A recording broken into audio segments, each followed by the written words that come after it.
posted this short of the outro to So Psycho Sexy when I saw the Red Hot Chili Peppers live in 2023.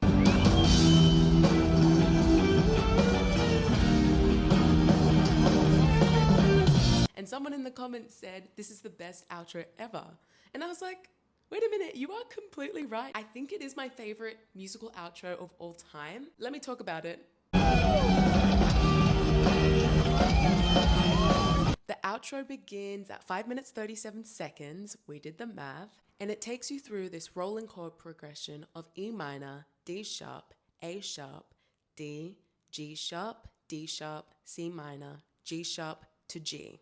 It is quite unusual to the Western ear, so if you grew up listening to a lot of Western music, these changes are very interesting. There are a lot of half steps going on. This can lead to this emotional ambiguity, which we often find in jazz. I'm not saying these chords are jazzy, but think of that. I think what makes it so interesting is that we begin with this really funky, sexy,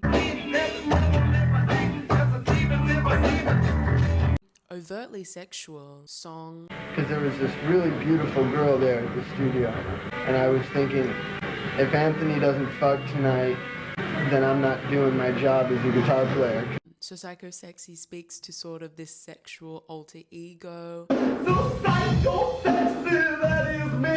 And then all of a sudden with the outro, it's quite contemplative, melancholic.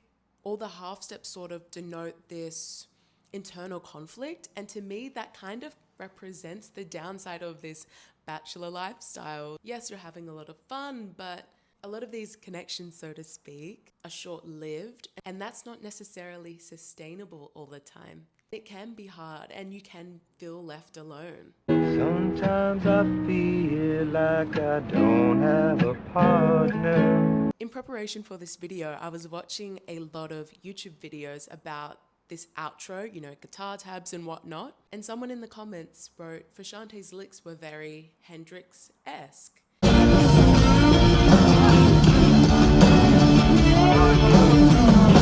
No, it made sense because it's no secret that Frusciante is a huge Jimi Hendrix fan. I was wondering where the Hendrix records are.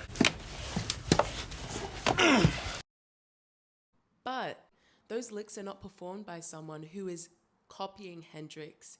It's clearly someone who loves and has studied Hendrix's work. They are playing from their own heart. So I just try to just lay it down as hard and as funky as I can and let those guys just kind of paint over the top of it. I'm clearly struck by the chord progression of the outro, but let's not forget Chad's drumming here. As the chords go from G sharp to D sharp,